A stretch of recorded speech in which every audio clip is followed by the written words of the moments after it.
Hello, everybody, and welcome to another exciting episode, this time severely diminished. And for some reason, Igor is being played by Brandon. But fuck it. You know? Equally stupid, equally not here. Guys, how's it going? Doing great. Good. We're doing great, Bob. Let's Turn check my in light the on. bucket bucket. Wait, someone has a trumpet? Who has a trumpet? Yeah, who's got a trumpet? Do we No, need to I- vamp? Come I clean. said Where let's- we're at? Do you give each other time? Right? No, I said we're let's live. chuck it in the bucket bucket. I can see CK in the lounge, by the way. Up every well, single fuck time. me, right? Every single time. Killing See you time? again, like, We still killing time? We good? We're live, but...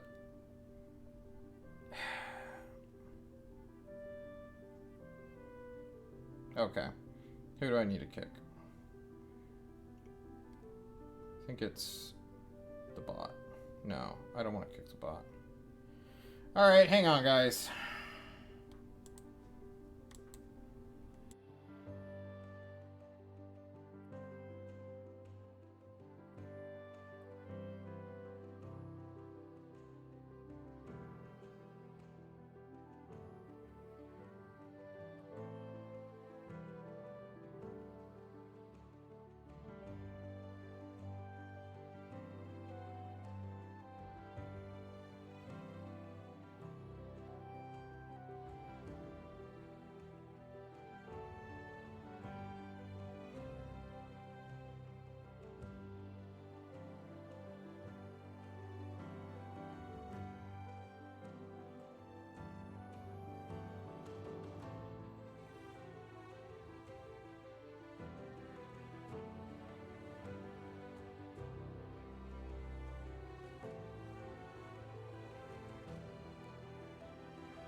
Alright, we're back! Again! This time cameras are slightly better. How's it going, everybody? He's going good. That's It's going good. Glad good, to Bob. be here. I'm glad. Alright.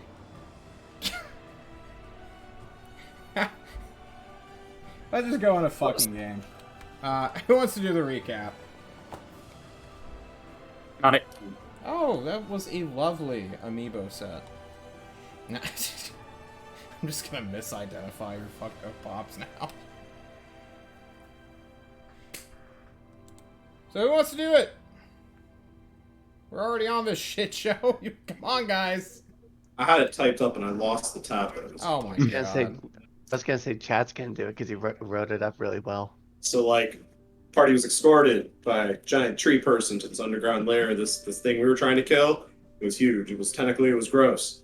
It had like a weird head thing. Also had a giant weak spot, which we exploited very, very well. We didn't know originally that it was in there fucking with this massive giant topaz the size of a really, really giant topaz. Anyway, we found out later on, succeeded in fucking with said giant topaz. The thing cracked open and this weird scorpion thing named the fairy popped out. This tree person had warned us, don't talk to it, don't acknowledge it, don't give it your name. And of course, we immediately responded by talking to it. But we didn't give it its name. So, like, a whole bunch of weird tickling by the beast and strange interrogations occurred. And then fast forward to Chad trying to tickle the beast back, missing a dive roll, and getting stabbed in the back with this beast's weird scorpion tail thing, and it took out a piece of my spine. His spine, Chad's spine. I'm perfectly fine. Thank you for asking, John. So, like, Chad was alive, kind of dying there for a while. The fairy runs back to its prison, which we found out was a prison, and was like, hey, you want this back? You have to kill the deer. And then, you know, Gorgor was there trying to steal shattered pieces of the topaz, which reformed back into its prison form. Anyway, the tree people were glad that the thing that we killed was dead, but upset that, you know, we fucked with the fairy. Anyway, they took me back, and the entire party back, and I'm not dead. I also have a tree root inside of me. I'm sure it's fine. I'm sure there's no lasting repercussions to that for whatsoever. And we were just about to do level ups and loots. Or soon, whenever we get alive back to a safe spot for a week. Indeed. It is the... Well, my notepad says Chad walks on the 10th. So I suppose it is the 10th of February, also known as Spring Swirly. Swirling, excuse me. Swirly is what I'm going to be doing to Shen and Devin when I get my fucking hands on them. Bullying aside, guys, Miros, Gorgor, Chad, and Lei Stung, what are you doing? Happily walking around. Drew? You are in Alkazen currently, so why don't I take us to the Alkazenian map of the city? You guys were hanging out in that maze section underneath the city-state, but recently, the city itself has been cleared out of crows. All kinds of crows. Birds have been caught in nets. Seagulls have become triumphant as the ultimate seabirds against these stupid verminous corvids. And Rodrigo, playing his sexy salsa music at all times of the day, has finally inspired enough people to do an open assault against these bird people who terrorize the streets. As they're about to charge, can we just walk out? It's like, we did it! Cleared! Yeah, totally. Alright. You did it. It's cleared. And then the battle resumes. Oh shit. It goes rolling initiative. Nah, it's fine. The birds quickly flee. Jerome has left the city, it is said. The beast below, trying to release an eldritch, near demonic entity, is dead. You have slain it. It has melted into mercury. Mercury? Mercury? There we go. I know how to speak. The day is yours. The city is yours. What would you like to do? Were we meant to have robbed the underground place? Because we sort of gonna- walked off. I thought we were gonna loot the built place now. Were we supposed to get stuff from Maru Yeah. as thank for doing the thing? I just want to know if anyone wants to do anything specifically before I hand wave stuff and send us forward in the calendar. Hand wave, my dear friend, hand wave. Alright, Gorgor wants me to hand wave stuff. Yeah, Cindy Yeah. kind of screwed us over last time. We've never met Rodrigo, so I think we're good. True. Oh, Just no, didn't no. give back the axe. I was just about to say, can we get the stupid flipping weapon back for him? Oh yeah, Igor's weapon. What weapon? No. There's no JT. proof of him taking anything from anyone. There will be a investigation to be had. Maybe it'll show up during that. But Cool. Maybe then he'll Cindy. show up. I don't know. Cindy is a dick ass, which you guys have pissed off. So even though he's technically your ally and technically still working for Moru, you know, you invaded his home and attacked him. So he's gonna take his petty revenge where he can. Alright. Sounds like we're hand waving and moving forward in the calendar. You guys are quickly brought back to Tolst. Chad, you have an accompaniment as you board the airship, which is going to take you home. Rewards are promised to follow after. This dryad, a person who worked kind of closely with the doctor who replaced that good old part of your spine, which is now a wooden block that is magically infused to your bone structure. She is here to watch that and monitor it. She's kind of a medical proficient person, but doesn't have too much skill to be of use within the city right now. Maybe they'll send a different person, or just, have her leave at one point when the people in Tulsa know more about your current condition. But for right now, she's here to make sure you don't just snap your spine and then have it all replaced with a magical wooden parasite. What's Tree Lady's name? I don't know. What should her name be? Chat! Pyro, you're talking to the chat. Temer, I know you're here. Arborea. Arborea. There we go. That's her name. Arborea. Boom. We got 2 A names. Peaches and cream. Alright, that's kind of... Peaches and cream. I'm not sure. Arborea. Yeah, Beaches and Cream will be following you. BC, as she's called in the homeland, to her friends, will be your escort for the unknowable future, at least for the airship ride. That's it, really. Who's joining you? Maybe she's acting as like a delegate as well, kind of, or maybe even just like an actual political hostage, as you all quickly fly back to Tulsa, making it there at the, not even at the end of the day, at the early evening. It's like 6 or 7 in the, evening, and you're back in the city before you know it. At one point, Chad, after leaving the city-state itself of Alcazan, you will have back pain, like an old man has back pain, and will have to lay down for a little bit. But once you enter the city-state of Tulsa, that pain immediately dissolves. You are free to walk once more. Yeah. Interesting. Very interesting. And unlike the airships, which normally dock here at the bottom left, that doesn't work. The bottom left of the map, this massive airship and monorail station terminal, which is basically just a hub of public transport and transportation. You guys fly all the way to the Tyrant's Court, to the small dock, which can only really house one ship at a time. The jetty that sticks out on the pillar over here somewhere, you quickly find yourselves at, with a medical team, like, on standby.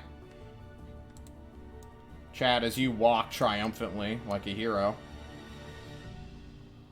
what do you do? Kickflip triumphantly. We'll see. You kickflip, all right. On your skateboard, as though nothing was wrong at all. Then I wave at them. Hey, guys. You wave at them.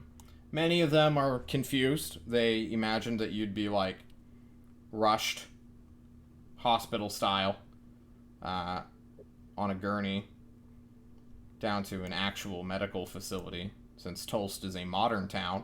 Unlike Alcazan, which lives in a Ren Fair of sorts. So all the doctors are kind of like, what the fuck? I let them know my back hurt him? for a little while, but once I got back to the city, I felt fine. They will come and take you away, Chad, as they question you. And the BC lady who BC. I guess that's her name now. Yeah, fuck it. This dryad who is accompanying you, and yourself, of course, are taken down the mountain in a gondola into an awaiting medical vehicle, which will take you to a local hospital where tests will be run, scans will be had, a wizard or two will come to read your mind to see what sort of condition or how you even got to this condition in the first place. Tell them, buckle up, this is a wild story. They know. The rest of you, including the quiet ones, can return to the court. Into the tyrant's citadel of sorts. Are you supposed to give a mission report? Do what? Are we gonna give a mission report while he's in the hospital? Maybe. Well. Let me look at my calendar real quick. It is the 10th, late 10th. So all the Destry stuff is happening this week. The Tyrant is actually incredibly busy and does not have time to... literally does not have a single moment to spare today. For those of you not in the know, Destry, a current territory, a city-state, is currently at civil war, and the citizens and army of Tolst have sent an expeditionary force out there to kind of like keep the peace and make sure civilian death doesn't occur. And now the horrors of war are being sort of recorded and televised to not just the city but the greater Confederation to show what this warlord Fresnoth has been up to these past 5 years. She has been implementing child soldiers, and as prisoners of war, some of these child soldiers have offered to testify and to make public the crimes in which their warlord has been making them do, and herself committing. The Tyrant is, of course, trying to play the publicity game, the propaganda game, I suppose, and not making his expeditionary peacekeeping force seem like an invasion, which he swears it's not. So you guys kind of have some downtime here. We can even say we can start a long rest if you'd like. Is there anything you guys want to do on this day, or should we just start doing XP? Am I back with the group yet? Am I still separated? For right now, we're kind of in this, like, meta level mist, where it's just like, oh, you guys can be anywhere and everywhere at this time. But you basically are gonna get a free week before the Tyrant has time to even listen to you guys. So, So what you're saying is, Leishtung and I can get into some street fights. I suppose. Yo, Leishtung, Yo. talk to me about this pit. Alright. It's down by, I think it's northeast is the one I go to. I can hook you up there. The coordinator there is a pretty good guy. You know, good in the business sense, not in the actual nice person sense. He's a dickhead. I hate him. But he knows how to put together a show. I think he makes the best entertainment in the whole industry out here. Oh, come on. I'll That show you is around. very, very interested in seeing this. John, Yeah, what's up? are pits like big? Like people like really go to them, or is it still like Oh, not that big of an industry yet? It's like a bloom, like So, give me a scope. there are multiple kinds of fighting entertainment within the world. Do you want to start at the micro, or do you want to start at the macro? Big picture, small Let's start picture? the micro. Yeah, let's All right, start so the micro. This is the one where Leishtung is definitely... What is happening to my audio? I'm sorry. Okay, we're just going to play this.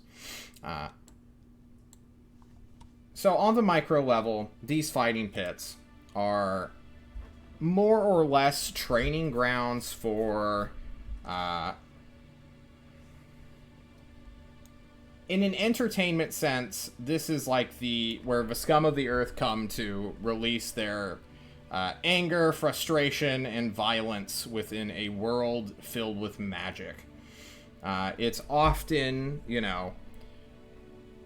no holds barred, but no one goes out to murder each other here in the streets. It's basically like, we have hit points, we have this energy shield, and because everyone in our city is incredibly magical, it's actually really difficult to not necessarily harm one another, but it's looked down upon if you go out and you just fucking attack people on the street for the sake of doing it, even in good fun. So it's kind of like a safe area where more violent people can test their ability, as it were. So a bunch of, level 1s through 4s just go up there to beat the shit out of each other with weapons that, could harm them. Yeah, it's a fight club. On a more macro level, there are the... well, in my notes I call it Super MMA, because that's basically what it is. These are like the entertaining fights where people show off how fucking cool they are. These things are televised. They are very WWE in the 70s, where people put on like superhero personas and try to come off and advertise themselves as like reborn heroes of past ages. There's a lot of, I suppose, flavor with their performances. Those guys are like mostly show, but when somebody just starts fucking flying out of nowhere and it's not like a practical effect and they're just like, oh, and they're literally flying around the ring, they're not like, you kind of have to take them a bit more seriously. And those guys are professional clowns, but they can still probably, like, beat people up or to death. So those are, like, your level 5 through 7 dudes. There's also a, like, amateur rank, but it's a weird... the amateur rank scene is very different than the professional one. Because the professionals are entertainers who put on these personas and beat the hell out of each other in a ring. But, like, the amateur ranks, like, those dudes go hard at each other all the fucking time. Like, it's damn near a blood sport. And the culture around the amateur ranks are much more creepy and have dark undertones than anyone would like. Maybe it's because, like, youngsters are involved, like, teenagers to, like, early 20s, but, yeah. I mean, just saying, what did you say is most competitive out of the three? The most competitive is the amateur ranks, but where the money is the professional. Mm-hmm. So, if you can, like, show off a cool magic trick that you can sort of build your brand around and advertise to an audience, and you're like super performative and super charismatic, you can make a lot of money on the professional scene, but that's like a lifetime career. So okay. The amateur rank stuff, you need to like be a part of that like culture. It's kind of, how like everybody knows that dog shows are a thing, but if you, like, try to participate in one, you wouldn't know where to even start. Like, it's kind of like that. You can't just go up to someone and be like, hey, can I join the amateur rank stuff? Like, I want to fight people. Like, you have to know people, you have to have an in. Okay. But that stuff's televised as well. Would you say the pits are a place people get scouted? Probably, but not in... You would not know if a scouting agent was there amongst you. And honestly, in Tulst, where it's a city of hunters, where everyone's level averages are higher than just, like, an actual agricultural economic town. Like, Tulsa's the city of hunters. This is where, like, the big badasses live. Or at least where they train and resupply at. There's a different culture here in Tulsa than there is in, say, the Forge of Alvin, which is just like a metropolis. Where people work and live and then die.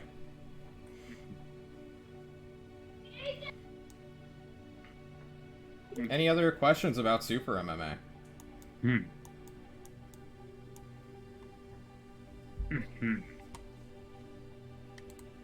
That's just right. You say amateur is blood sport, but pits aren't as much. It's more casual, just people like taking out frustrations. Yeah, it's super... Like, you can find basically anyone in the pits, including, you know, it's kind of scandalous, but, like, once reputable fighters show up, like hunters in training, so, you know, kids going to try to attend the prestigious Ozark Academy of Hunters Extraordinaires, stuff like that, like, those dudes are, like, semi-famous, or at least part of bloodlines and lineages, so when they show up and they're just, like, level 8 at the age of 14, you know, you're like, what the fuck is this person doing here? We're just, like, clowns fucking about here with swords and axes we picked up out of a gutter. You know, like, the the rumble pit, just, like, someone throws a glass bottle at someone, like, it's no big deal. We're here to, like, drain each other's hit points. But, like, those dudes can, like, one-shot people with a sword. Or use some stupid bullshit smite ability, as though they were trained as a paladin. So, the pits are way more casual because people are trying to have fun and just stress relief. The other stuff, the professional atmosphere, makes things a bit more dark and dangerous. Right. Yeah. Dad's down for a show either way. Hell yeah. Yeah. Sounds like Chad wants to injure himself, potentially break some bones, and make himself more of a wooden Pinocchio. Hell yeah. I mean, you might as well. You're gonna get hit soon enough. Oof. Well, if you're lucky, you might run into someone real tough. Here's open. Yeah. You know, my dad once worked in the pro league. But something happened with his contractor. He died outside of Tulsa. So I've been trying to, you know, chase that. I even took on his moniker. He used to be the Volcano back in the day. So I'm just trying to fill in those shoes. That's a real dope name. We need to get you some fire shit. Oh yeah, I have like a mask and like gauntlets that have like boulders glued to them that like spike out. Love it. Yeah. They accentuate my horns. My horns like come out like kind of like a side like a sideways Hellboy. Dark Horse I Comics assume is you now have canon. all this. Chad's like, you have all this stuff on you? Oh no, I keep it under this dumpster over here. Here. Chad's like, all right, let's go. Show me. Yeah. Alright, I'm gonna move the dumpster. There's gonna be a little panel, like just some wooden planks. I move that, and there's a hole, like in the crease of a building. And it's like they're my leather boots. They go up to my knees. There's some like scuffed, patchy pads. Yeah. The Yeah, I don't wear- leotard with like the hot rod paint on it. It's a good idea. Yeah, we're gonna go with that. And then there's the mask and the gauntlets as described, and this is the getup. It's not professionally made, but it's what I got working for me. Okay, I'm gonna roll 1d100 to see how impressed Chad is. All right, roll high.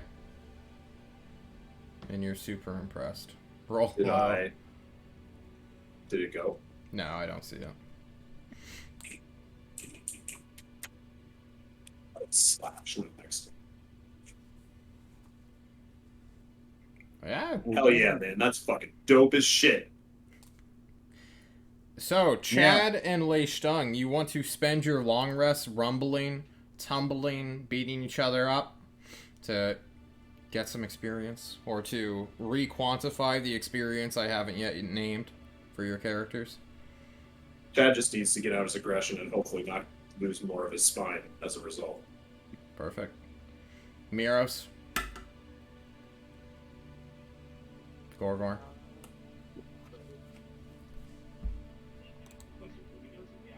Drinking. Gorgor just hits the bar. Just Yeah. full If on I took alcohol. part in this fight ring stuff, would that mean I wouldn't actually get a long rest? So I wouldn't get my spell slots back for my sorcerer We stuff? are long resting, and also trying to quantify level ups. I haven't given you guys your experience yet, but they are one and the same. Or the gear. Yes, the gear will come soon. I like this idea that Miros, every time we mention it, he has like his ear turned to us, listening in, like, oh, that's what is that? What's all that going on over there? Fucking dope as hell. I mean, I know that I would love to be in a fight club, and I think Miros has that same idea. Because it's not something you're meant to do. I would love to take part in a fight club. I'd get beaten the crap out of, but, you know, as a D&D character, I'm a strong warlock, so we can get away with it. You need to roll a stealth check to see if we notice you tailgating us. Yeah, let's see it. Miros, you try to be slick. You try to be cool. Miros, what are you doing, bro? You notice him too, right? Like he kind of glows. He's not that. Miros, what the fuck are you doing, bro? I wanted to see the fight club. All right, Yeah, you So say do so, we. man. Well, Come I'm on. shy. this is gonna be wild. Yo, check out Leishtung's gear. How impressed are you with this? That You is guys are cool. just in some alley next to a dumpster, having watched Leishstein just start putting on his outfit. Oh, man. I'm imagining the quality is better than like every first Spider-Man costume in every iteration of the movie we've ever seen, right? It's way better than that. Okay. It's it's moderately Why don't okay. I go ahead and roll quality real quick?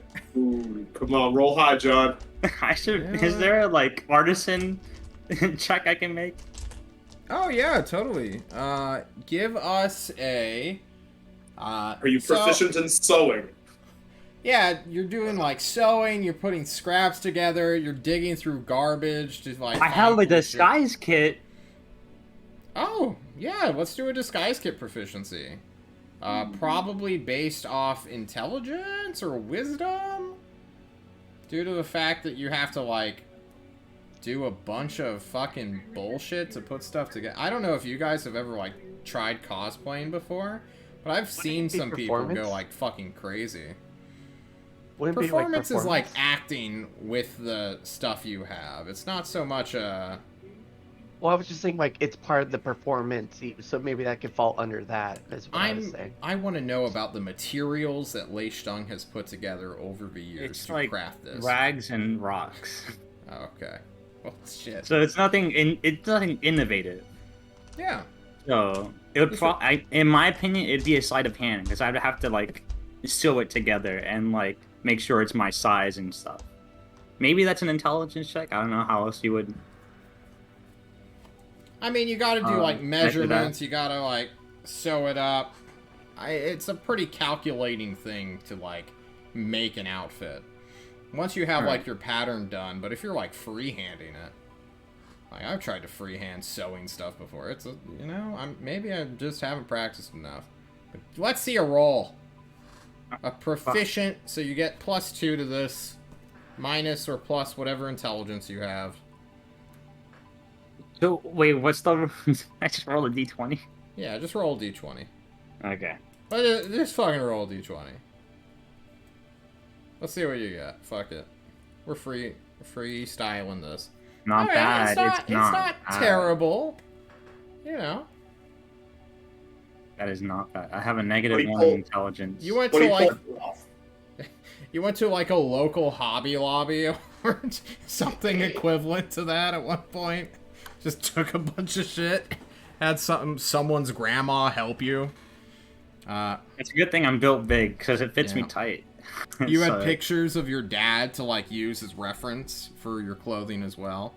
So yeah, yeah, it's not too bad. But it's like Miros, it's old newsletter cutouts I kept in like the same like area. Miros, you're looking at a homeless man who wants to be like the next. Oh, what's the like Squidward superhero person at like Krakatoa? Yep. Yeah. So I'm gonna say this is the best costume I've ever seen, and I rolled terribly on my deception check. Oh. I was trying Yeah. to spare his feelings for making it sound amazing, but maybe you kind of got that I was lying to make you feel better. No, I understand. It's not the greatest, but someday I'm gonna get recognized, and there's gonna be someone out there that sees me and put me in the amateur leagues. That's Now that I'm working with the government, I have more cash to like expend on actual gear and stuff. Yeah, we could help you. I mean, I used to do some smithing, so I could make something out of metal, maybe. And Mhm. Chad has no concept for money and will probably loan you some. All right. Considering we're about to get paid, question mark? Question mark. You guys ready for experience? Gorgor's gonna drink his week away. Yeah. Yeah, I am. Alright, your long rest goes. For 7 days, you remain unbothered. So I shall put. Oh! Wow, you By the guys way, coincide perfectly with the Discovery team. Oh, did we get some weird crossover event? Maybe.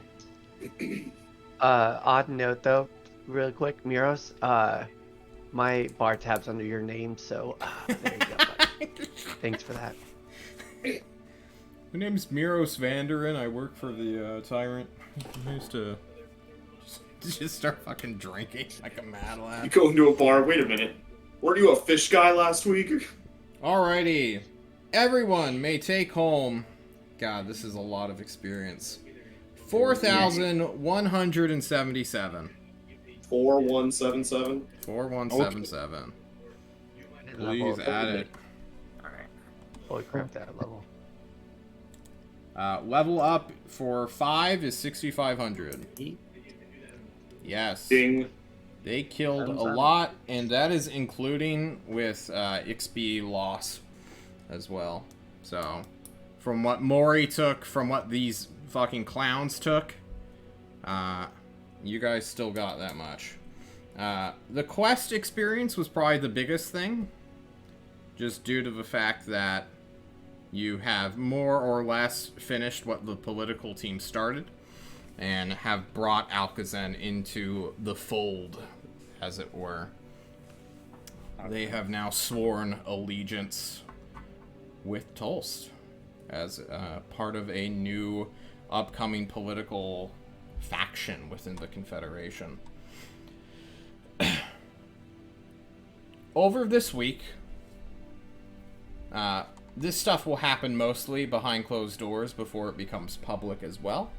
And the tribute slash reward slash down payment of the Alliance will be had. And your cut for fulfilling this, the rest going, well, you don't know how much in total was paid. But you all can split between yourselves. So I'm giving you the full number here. I'm going to let somebody do the math. Who wants to keep track of this shit? All right, Chad has volunteered. Good at it. Chad, have your notepad open. Yep. First of all, you guys all get 10,000 silver coins. As though this is a horde. Tell me when you're ready for the next. Yep. 2,000 gold coins. 140 platinum. Yep.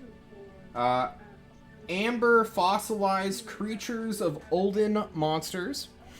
So, this is considered an art object. They are worth 250 gold each. They range from a scale of small critters to one large-sized monstrosity. They are very cool to look at. Nobody's sure what exactly they're staring at as they look at these fossilized amber-covered entities, but, you know, someone's willing to pay at least 250 gold for them. So, Many yeah. are there? 4 separate ones. Okay. Next up are the items that were not split from the horde. These are the items that Alkazan had as like, okay, we can give you these as like, you know, take some of our magical wealth and power for yourselves, guys who saved our city. So this is directly to you guys, which you may split amongst yourself, however you see fit. Do you want to go from lowest to highest in terms of rarity, or do you just want me to give you a brief description of them, and then we can go into detail about what they are and what they do? Low to high, Bob. Low to high, Bob. All right. Yeah, low to high. So, the first one is a spear. It is called the Bloody Thorn, and let me pull up what it does. Sounds like a prick. Right. True. It is. Sean put his blood, sweat, and tears into this, dude. Come on. Not really. I mean, I'm just saying they had Just no sweat. magical weapons, but they've just given us a magical weapon. So obviously they did have magical weapons. Right. Yeah, isn't that weird? Like how they So can't lazy. use it or get Oh to no, it. we've got no As magical though Oh, we weapons. got was- this pile that could have worked just fine. Anyway, carry on, John. The Bloody Thorn. Oof. The Bloody Thorn is a redwood spear polished to a gleaming sheen. It is made out of wood. The shaft is 5 feet long with a 10-inch sharpened broad-headed stake at the end. Does not have any metal on it at all. Silver sap shines through the pole itself, creating this neat little resin near spiderweb pattern. Mechanically, it is a +1 spear, and upon throwing this weapon at a creature, briar-like vines begin to sprout out and wrap around the target, attempting to restrain it. The creature must make a DC 14 strength save or become restrained. That's If actually one, pretty good. yes, if one does not grapple the spear by the wrapped handles, thorns will sprout from the spear shaft, making all attempts to free the creature at disadvantage. So basically, if nobody is holding it, so you just yeet it at someone, it strikes them in the chest, the briar will happen, and then they have disadvantage to get out of the restraining vines and weeds and briar that stab into them. That being said, anyone who can freely pull the spear out can immediately deactivate this restraining thing. So this would be extremely good on isolated targets who don't have friends or people who don't have hands. So who can use spears? I don't Monks. know what Igor can do. monks can use spears. They are considered a monk weapon. Or can be a monk weapon. I mean, Chad's Well, interested. there we go. Yeah. Give it to Chad. Is it a thing that I have to throw? You can throw it, you don't have to. What The happens? specialty about it is if you throw it. Yeah. Otherwise, Okay, it's just a +1 spear. Yep. It's a +1 spear. Is there Yeah, a the ooh ah ah special? is the other part. Let me see if the blood keep. We'll divvy this out later. I Go will on. copy paste what this does as well to you after we're done with the other items. Thanks. The next one, which is of stronger magical power than the spear, is a book. This is a book written in an ancient tongue, somewhere between the... It was created somewhere between the first age of man and the Confederation era that you guys are currently living in. It sort of popped up in Alkazan in one of their royal libraries. It's a magic book. No one is sure what it really does, since dryads do not have access to the spell comprehend languages. So, you know, it's a magic book. Ozark's there. He probably likes books. Let's give this to him.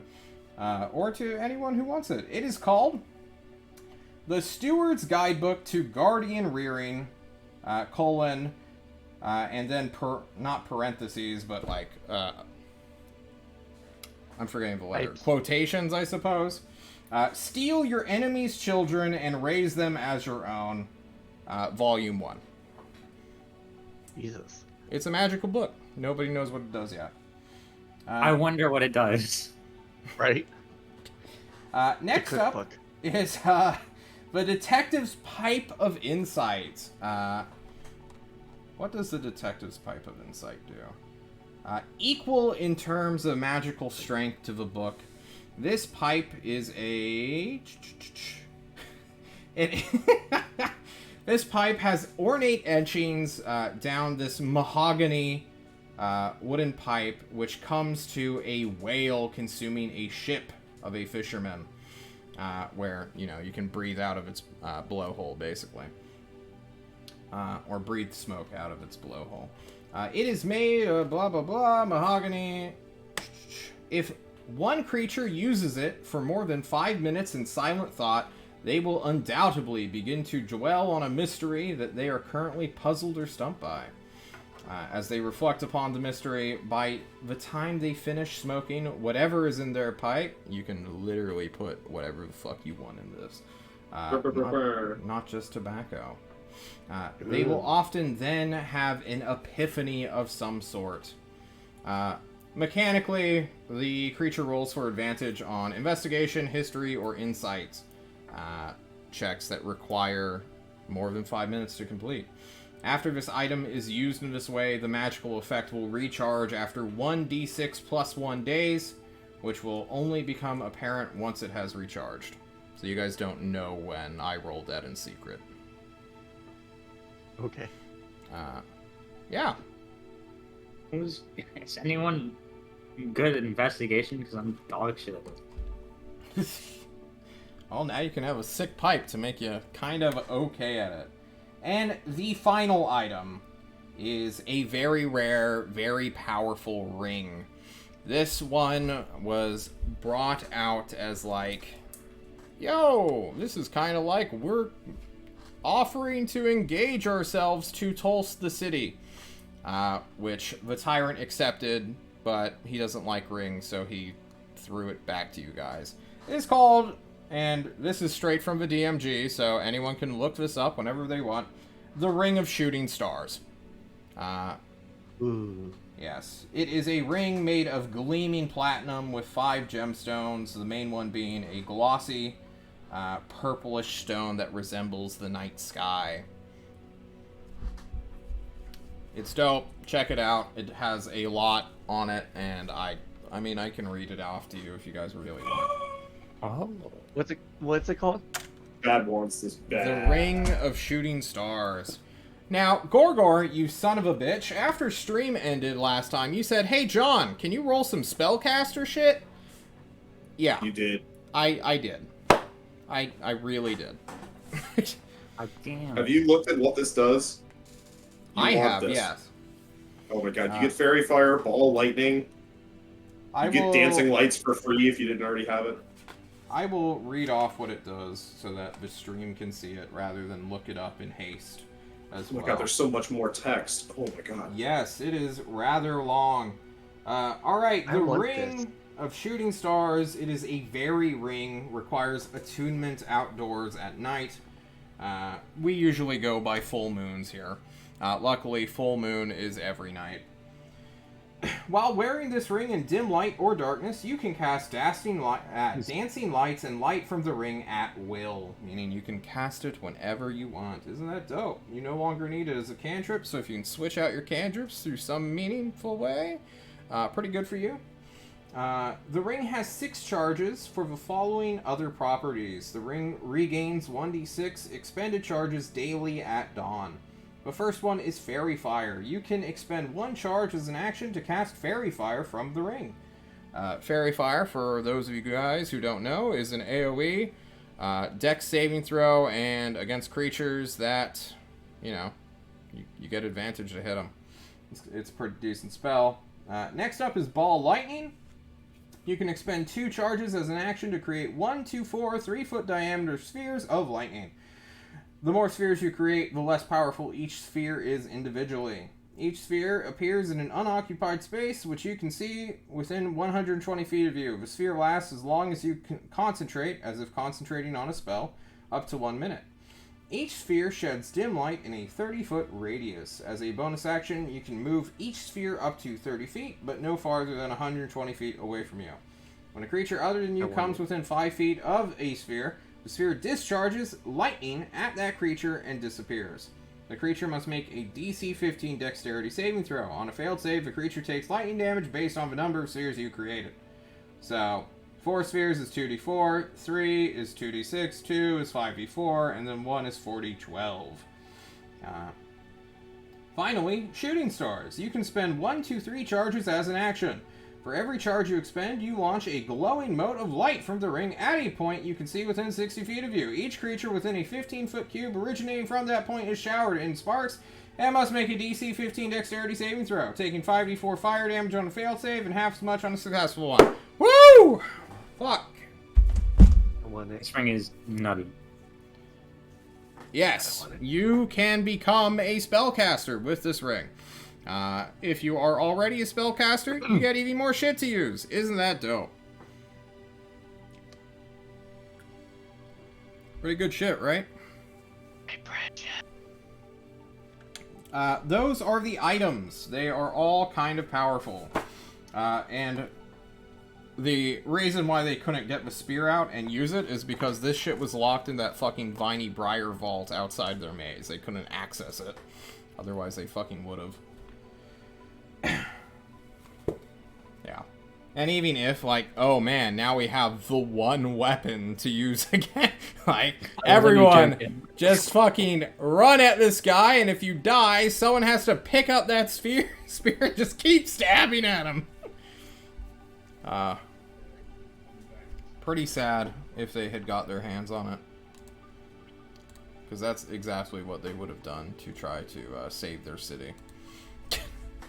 Just fucking mosh the dude with tree guys and just one dude stabs at him for fucking years. Alright. A week goes by. It is the 17th of February, also known as Spring Swirling. Has anybody leveled up? I did. Yes. Oh, we're already rolling HP. That is a good start. I like that one. That's a good one. Gorgor. Oh my god, Gorgor with the fucking 6. +1. I think it adds it automatically. It does. That's the best part. Oh shit. John has to scroll. CK, also known at... Are you going fighter, CK? Yeah, I got 2 in fighter and 4 in barbarian. You cannot be level 6 yet. No? Okay. I know you're No, not it should level be 6. 3. It should be 3 in barbarian then. Okay. Alright. We don't want that ASI. We're just going into fighter. I just want to have 3 attacks by the time I'm level 5. Oh, okay. For barbarian. Wait, what? Wait, hold on. What is going on? Orber, you're gonna take that ring, right? Yeah, I would like to. Alright. I have to reroll. Hold on. You have to re-roll. I fucked up. What do you mean? When I was leveling up, I put a 1 in barbarian instead of fighter. Trumpet. I didn't finish it though. What do you mean? You rolled a 1d10 for hit points. That means you put it into fighter. Yeah, but it also had a +1 to barbarian by accident. So I'm just going back to remove that, and I'm gonna have to reroll. Yeah, this what happens when you don't do your due diligence. I don't know why you're re-rolling hit points, is my question. Because you don't... Now I need to look at your sheet. What the fuck is happening?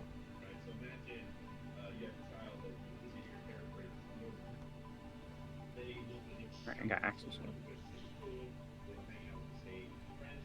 Alright, that's good. Okay.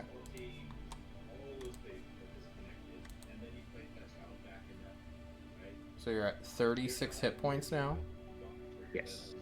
Okay. 1 rage. Why do you have 3 rages?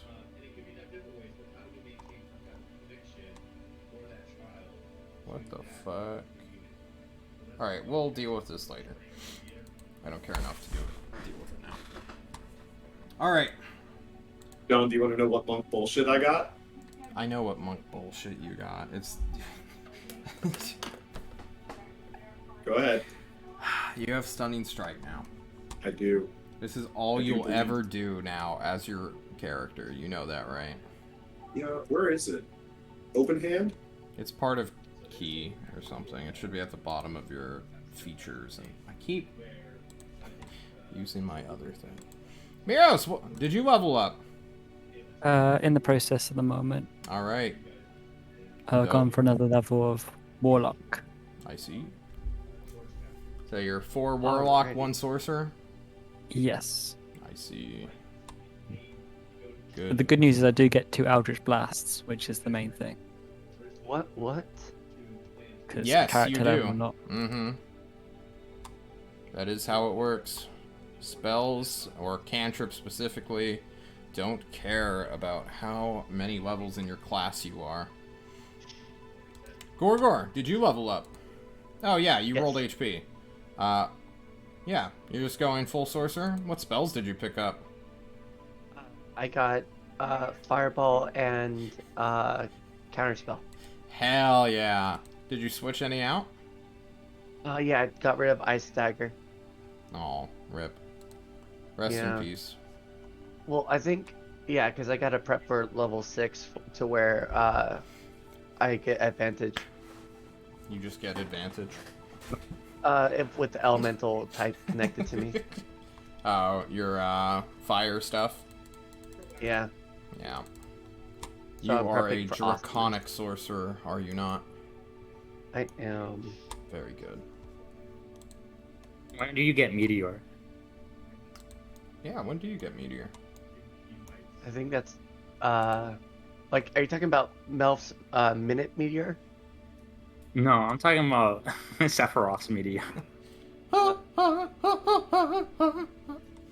That Meteor. Alright. The whole, that's a way higher. Yeah. It's gonna be at like level 17 or something. While Miros continues to do his level up. So Yeah. yeah, I've bumped up my charisma to 20, and that should be just applying the changes now. Alright. so- Did you roll for HP? Yes, you did. Perfect. Yeah. Alright, So we're gonna game take 5. Yeah. a short break, and when we return, we're going to be doing some role-playing, and John has some questions for our characters. So, we'll be right back here in a sec.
Man's not hot.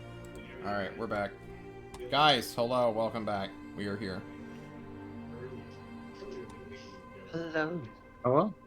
Hey. Welcome back. Are you satisfied with the loot you've gotten? We need to figure out who wants the book and who wants the pipe. Well, if nobody wants it, then it can go to the other parties as well. Chad would offer up Ugh. to Igor, I think, in this situation. Hey, man, next time you've got a weird decision in a jail cell you've got to make, maybe try some of this first. You know, maybe. But currently, Igor is in prison. Like here, prison? Yeah, he's been put in a cell for a week. Oh, Probably we'll needs to have the pipe then before he does something stupid in his prison cell. keep that for Igor. Yeah. Miros, you want the book? Yeah, the book. We'll see what it is. I was gonna say I think we should give Muros the pipe as well. I mean, How we you can't guys give it to doing? Igor. Go for it. Yeah, the only reason why I say this is because if you're going to be the lead and stuff like that, if we're again stuck like we were in that one room trying to take down a damn wooden wall, you know. That's wise. I'm Also- not the wisest person. I don't know if anyone's actually wiser than me that would actually.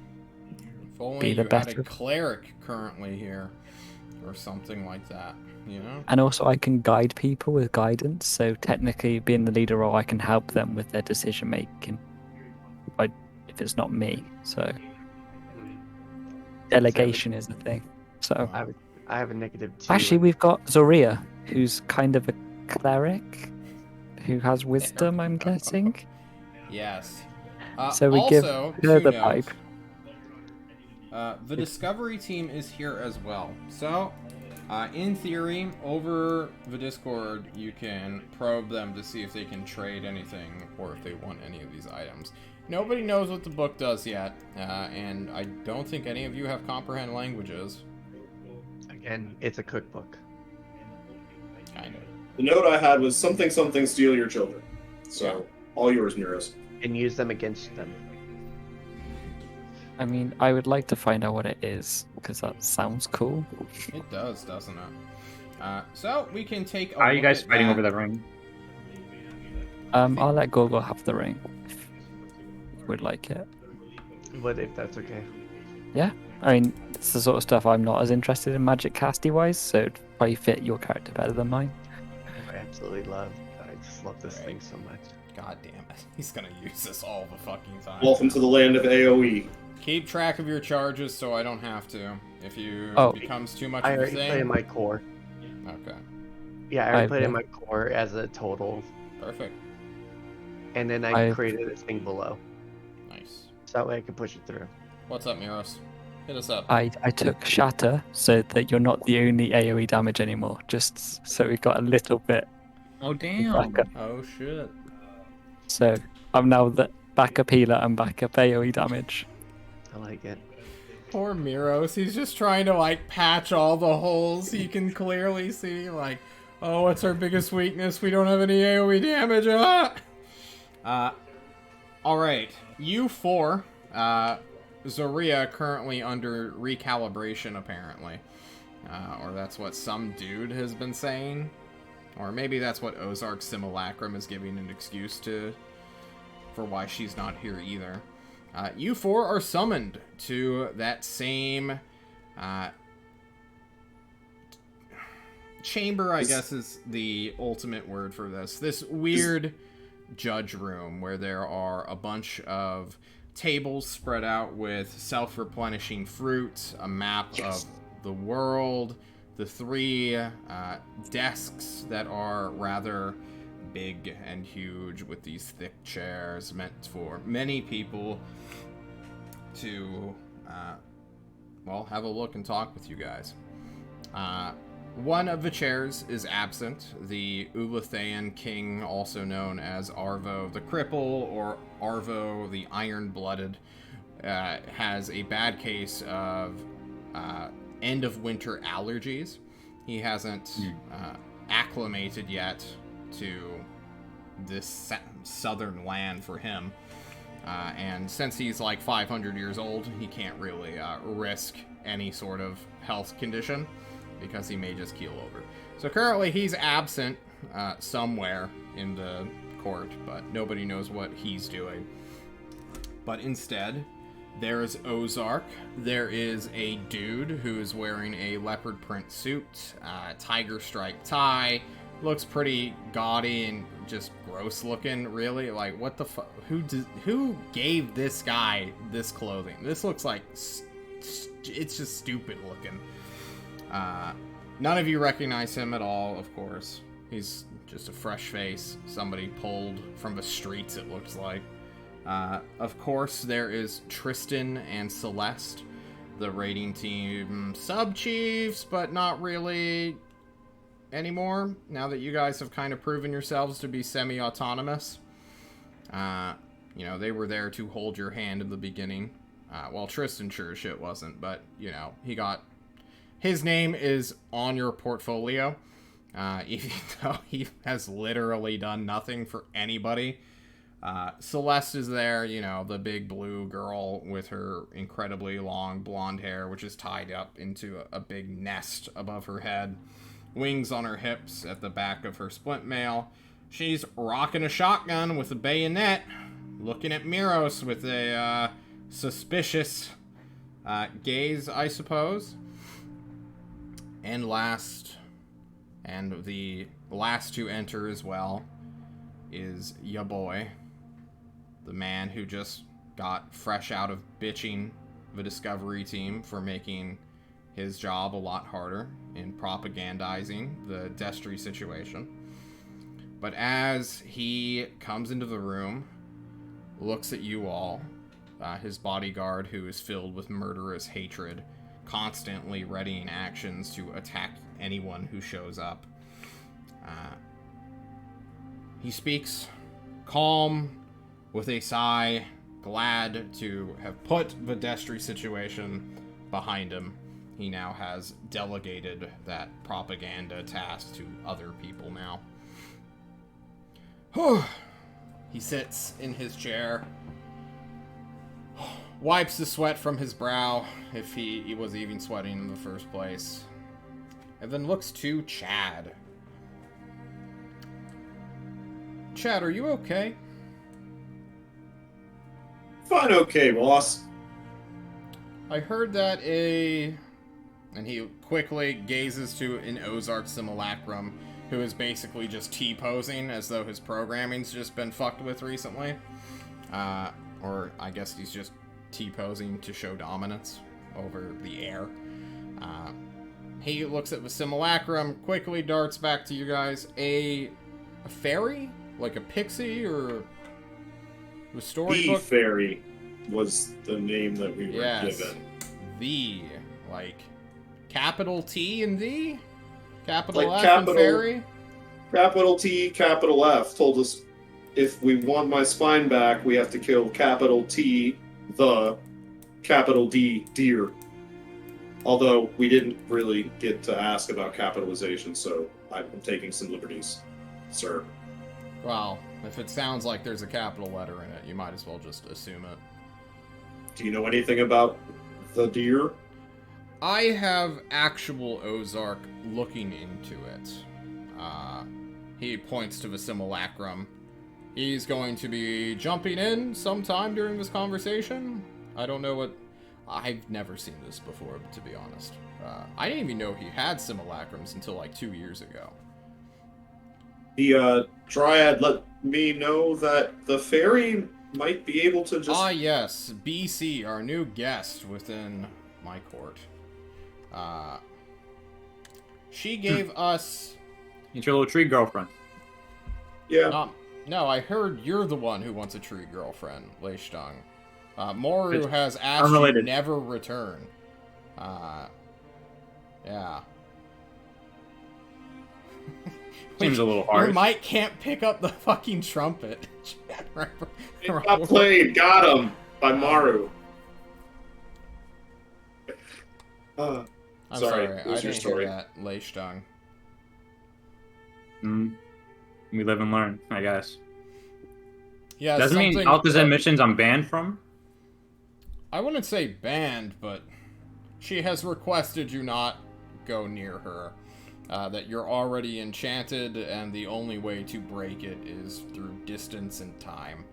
And from my She just understanding, cares about me. That's what it is. well, that's the problem, and kind of why I've highly suggested anyone who has capabilities of enchantment magic not fuck with it.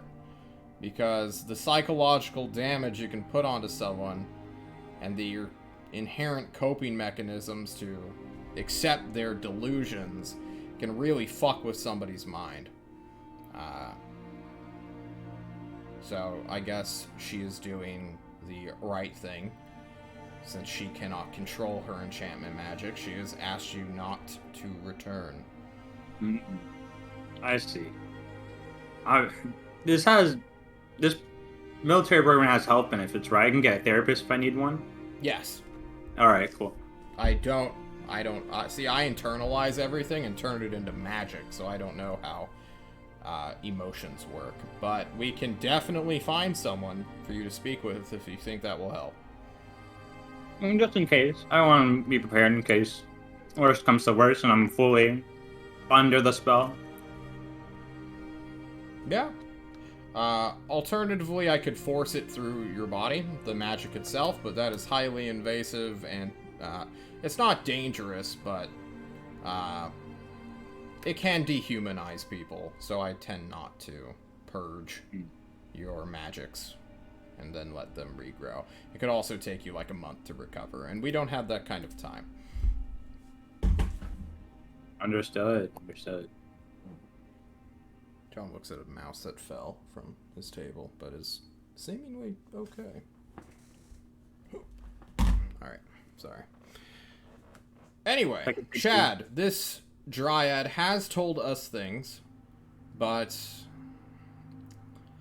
you know, when it comes to state secrets, you don't ever give away everything with 100% accuracy.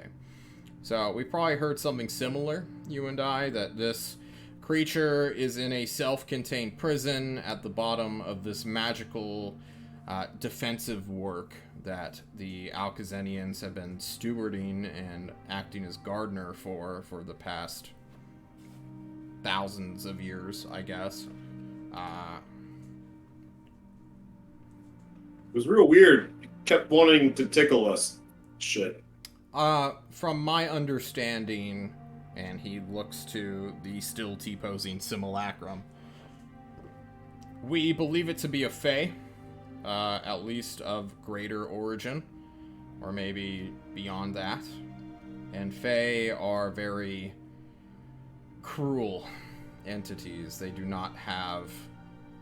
don't follow humanoid rules or mortal societal norms, let's say. If it wanted a reaction from you, but could not just rip your heart out, I'm not surprised that it would tickle you, but still, what the fuck, man? That's some creepy shit.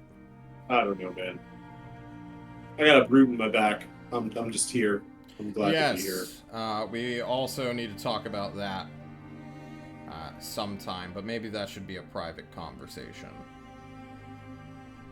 We can catch up later about the detonation ball then. How the whole Shadow Beast's been doing. You know what? This isn't important. We'll talk about it. Yeah, it's super low priority right now. Fun fact, gang, Destry has been committing war crimes against itself, which is interesting. Most of my time is... TV. Yeah. Did you see, like, the 8-year-old child who apparently had to shoot one of his parents? I saw the video, but I couldn't hear. I was watching through a glass in the TV store. I don't own a TV. Oh, okay. Well, you know, we can get you hooked up, I suppose. Don't you live in my court? Why are you... I spend a lot of time outside. Okay. You're not homeless, right? You know you have, like, a home here at any time you want. Yeah, I come here to sleep, but most of my Chad days are says, spent in "What?" the streets. What do you mean? Don't you know we have barracks? Yeah. Oh, Is your name? Chad, we have carried you when Slaughter, like, knocked you unconscious to that room. That was your room. Maybe that tree root knocked a couple things loose. I'll walk it off, boss. Okay. Just... I'm pretty sure Ego's literally just been sleeping outside near his shrine, though. No, he's in jail. Is that where he is? Yes, we had to throw him in there for decontamination purposes. He made a deal with Jerome. In case none of you know what that entails, he's basically accepted Jerome into his mind. Which is really bad. In case none of you knew that. You're not supposed to make deals with our enemies. Yeah, that wasn't a great idea. Indeed. But from what I understand, the situation demanded stuff.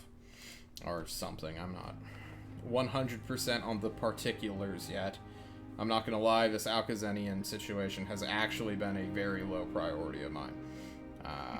Because, I mean, we could literally just take over the city by force, right? I mean, they got taken over by a fucking flock of crows. Like, how hard could it be? I mean, If wouldn't the real problem be? If there's enough crows, boss, they get kind of scary. Yeah, but, you know, as a man who's genocided an entire rat population from a city, I'm not too worried about some birds. Moving on. Miros. I want to know your take. You got to watch a hell abomination. What was that like? It was something that I'd never imagined that I'd actually get to see, but it put the spirit beasts on a scale that I'm kind of annoyed about, because spirit beasts were quite intimidating, but that thing just dwarfed them. But as a team, we worked well. We did have a little bit of a distraction from the triads. The Alkazenians did put their weight in, or pull their weight about. Or at least tried to. Oh god, John, I'm here. Hey, Devin. You're a little late, boss. Let's go on a quick break and pull Devin in.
Alright, everybody, we're back. Igor's here. Igor, where the fuck have you been?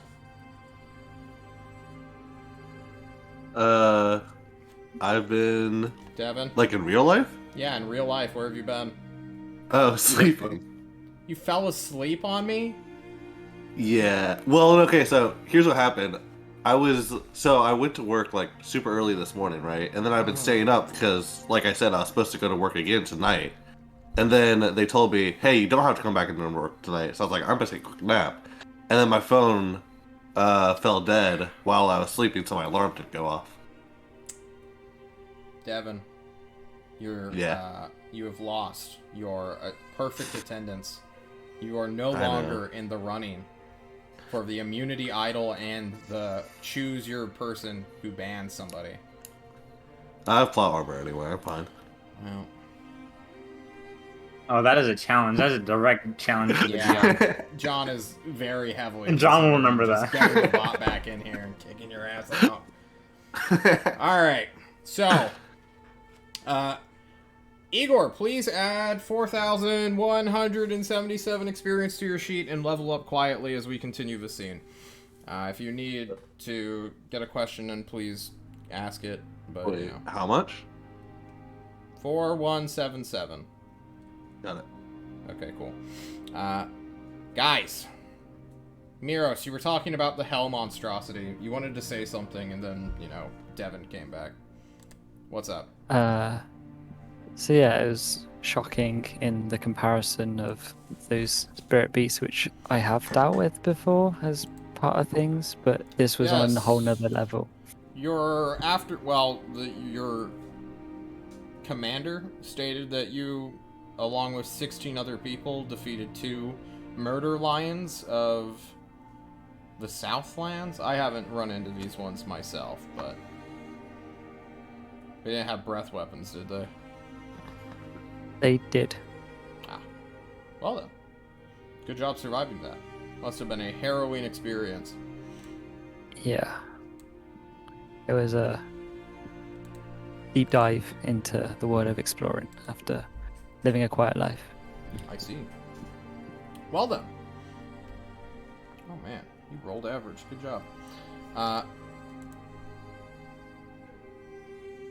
Tyrant thinks for a moment about what he wants to talk to you guys about. As John checks his music to see if it's loud or not. Oh, I have another question for Tyrant about Alcazar. Yes, please. I am mentally fried right now. I have been in non-stop meetings since the 6th, with all sorts of people. So please, ask away. Were you aware about the ferry beforehand? Because that kind of seems like a big deal if that got loose, right? No, I didn't at all. This was a secret. It was a state secret until just recently. It makes a lot of sense why they didn't want to... Why they were so hesitant when we continuously were offering them aid from the Thorazor debacle. But apparently the Crow forced their hands. That motherfucker Jerome.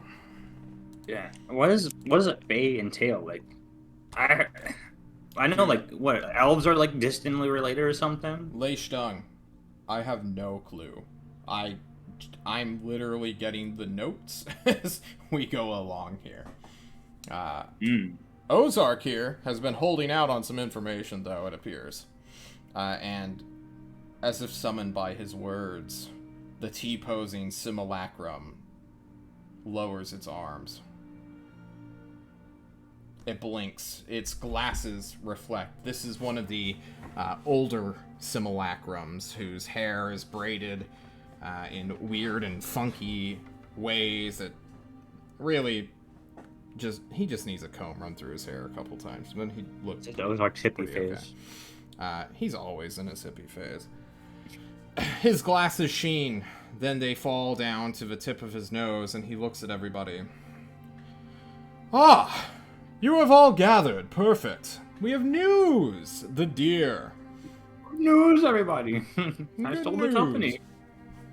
Yes, this deer is one of the greater abstractions in the world, and it appears the fairy is too. I have consulted some of my deep lore reading material, as it were, and whew, Those two just hate each other. They're like rivals, you know? Does anybody know what a greater abstraction is? Please raise your hands. He looks at you all who have never heard this term before in your life. Ah, perfect. You're all dumb as shit. And now you realize Ozark's a giant asshole. Isn't that something? You know, he's just a dick ass to everybody, isn't he? Oh, let me just flaunt my intelligence and my vast swath of knowledge for a couple of minutes. And I guess he will. He'll just talk about himself, how great he is, how awesome he is for collecting such a wealth of information over his literal immortal lifespan, rubbing that in your mortal faces. And Ozark's just gonna do that, and Vatyr's not gonna stop him. He's gonna let him monologue, and just become this giant asshole. Does anyone interrupt him at any point, or do you just listen to this guy? Chad's gonna We do did we say something? nervously look at the tyrant. His hand is just covering his face. He's just too tired to deal with this bastard. Celeste, Tristan are settling in, just sort of zoning the monologuing wizard out. And the bodyguard, ever attentive, is just readying actions to attack Ozark because he is the closest person to a tyrant right now in the room. How far away is Chad from one of the nearest snack tables? You are at one. Chad is going to continue eating through this entire speech because All right. If nobody wants to interrupt him, time will move on. John will roll dice. He's literally just going to roll dice.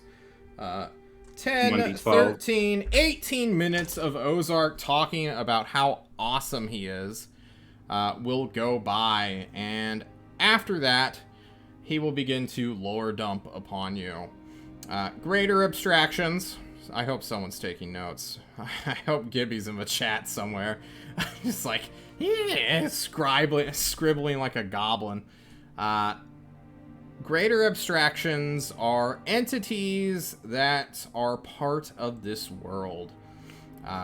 They are godlike, semi-mortal, pseudo-mortal, pseudo-lives. They're this weird entity that goes around fulfilling some sort of mission it has for itself and acts out as a part of the world. The fairy, it appears, is a greater abstraction of two things. So it's like a lesser abstraction combined into itself and then evolved. It is one of corruption and of the hunting of humanity, a primordial fear of sorts. And you know, being a weird bug guy who can rip out people's spines, it kind of makes sense. He also was really trying to get reactions out of you guys, and to you guys' credit, you resisted giving it a reaction, kind of boring it, which is the best way to avoid these creatures. Make greater abstractions or lesser abstractions uninterested, and they will not inflict themselves upon you. The deer is kind of a mystery and kind of a hush-hush thing. Apparently, a group of Ozarks manipulated chumps, he calls them, investigated them in Mokapuni. Or one of them. There was a part of the deer in Mokapuni, and part of these chumps interacted with it, and that was the last sighting. Apparently this deer is the greater abstraction of balance. That is what he knows about these things, and he will explain to you this all in character, of course. From what I understand, these two have been bitter rivals. One corrupts the woods and hunts humans, or had once hunted humans through an endless marsh of some kind. And the deer, of course, is a forest animal. Of balance, he probably likes his forest not corrupted. Turns out, they're bitter rivals. So if he wants to kill Vidir, he should know that's impossible. Maybe he just wants you to cripple Vidir, Chad. Or, of course, he's giving you an impossible task knowing you'll never finish it, and then he'll torture you for the remainder of your life. Either way, Fairy is probably not to be trusted by any stretch of the imagination. Another thing, which we picked up on through my deep lore, and he, like, snaps and 2 books materialize. Each one looks kind of, each are just paperbacks. One is like this weird autumn auburn forest with a little deer sticking out in the shadows. And the other one is of a spooky murder wood. Like, I read these. These were dumb as fuck, but, you know... it turns out there was a champion of Vidir, a scion as it were, infused with the force, the cosmic, the worldly force of balance, and then got a club and just beat the fairy into basically death. And has kept him, or at the time, literally desolidified his entire essence throughout the world. Clearly, you cannot truly kill these creatures, which are more thought than physical mass. But, you know, if you apparently have a good clubbing arm, maybe you can kill it, Chad. You want to go and kill a Eldritch Abomination? Well, I don't know so much about this deer, but this fairy's giving me my spine back one way or the other. Well, you know, I like your gumption. There's a We'll go- club out there that can keep the fairy in check. If the stories are to be told, and he slaps down what appears to be like, well, who can read? Who grabs the books that he just throws upon your desk? Are there pictures in these books? There are no pictures, except for the front. And then, at the back, on the I'm back, signing it to there's like Miros. a... You give it to Miros immediately? No. Okay. Miros, you look at this book written in a long dead language. I'm gonna pretend like I'm like studying it. Yeah. Hold on. I'm making an insight check. Okay, cool. You insight check your friend. There's no shot. There's no... Anyway, that is the deer fairy situation. He knows. Yes. Miros seems to be intently reading. You even fool everyone else in the room as well, Miros. Good job. Any other questions about the deer? I just spent 42 hours looking into this stupid bullshit. You said it was in pieces. Like, they found a piece of it. A piece What? of what? Like, is it... Like, you said your chumpies found, like, a piece of deer. Yeah. They Well, vanished? you know, when you're a... You wouldn't understand this, but coming from a immortal perspective, I can jump into my simulacrums whenever I truly want and just start fucking about, casting spells. It's fantastic. You should try it. But it's also me obtaining, like...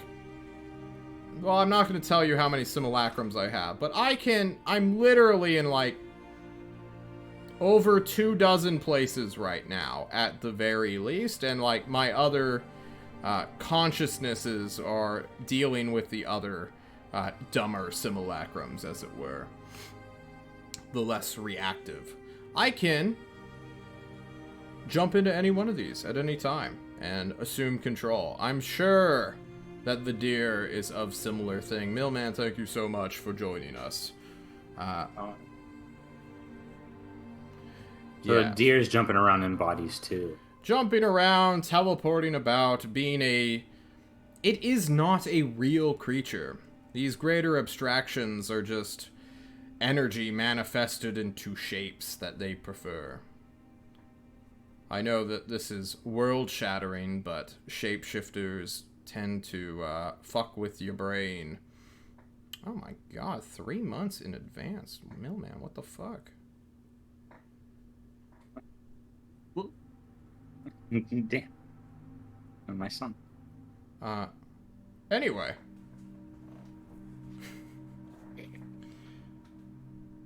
Guys, I don't know if my memories are real anymore. You gotta handle the rest of this conversation.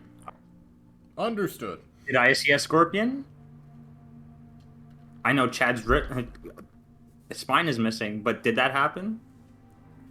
Yeah, that happened. How do you Pretty know? sure- It's not real. Chad's pretty sure it happened. You're unconscious.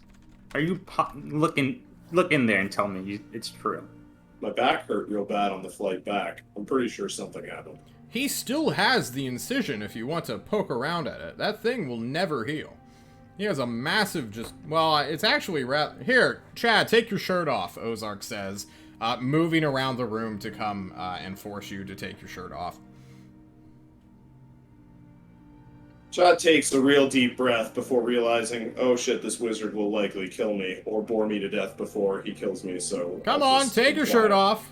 There's no need to be afraid. You're very muscular. He takes the shirt off. Alright, roll me a... Have you rolled for hotness yet, Chad? Yes, I have, sir. How hot are you?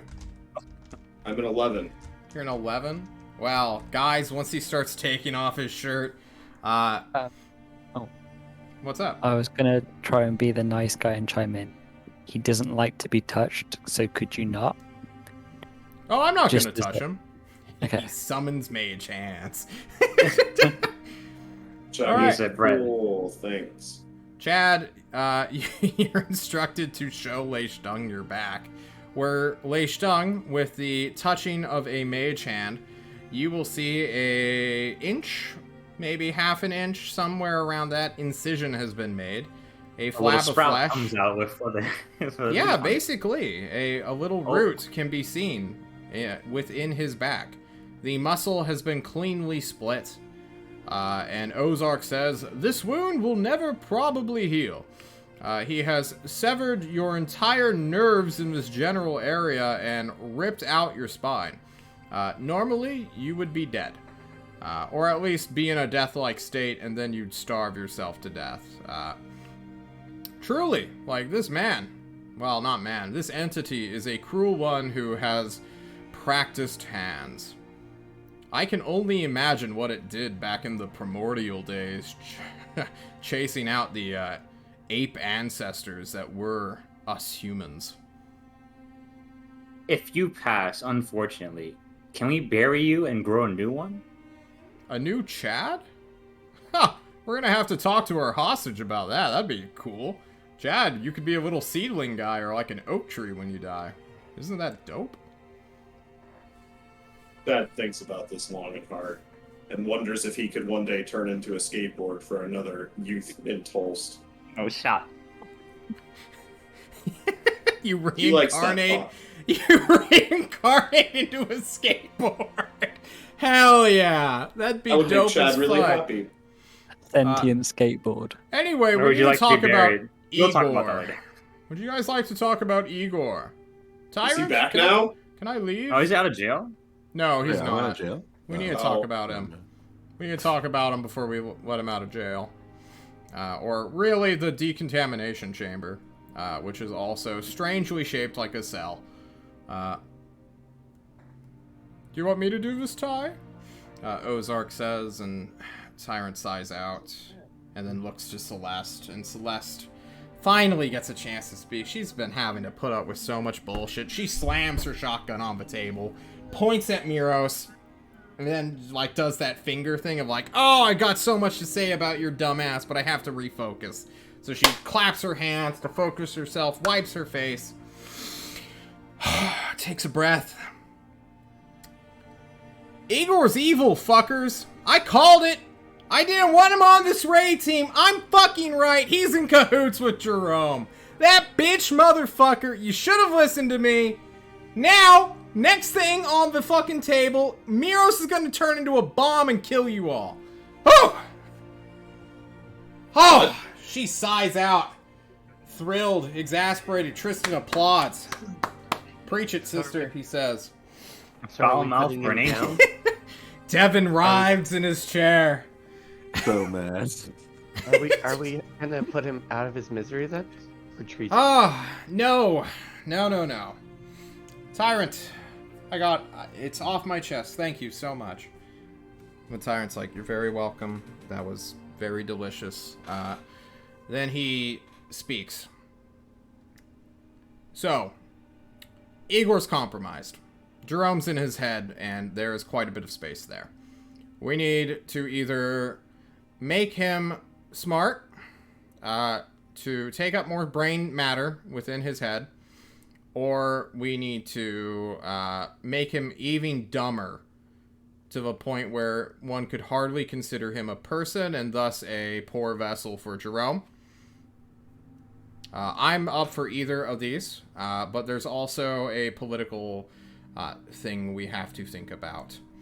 How come his current state doesn't constitute for that? He has second full control over his motor functions and is a deadly combatant. Whether this is because his bloodline is specifically and inherently deadly or not, he comes from a lineage of what the histories call murder dwarves.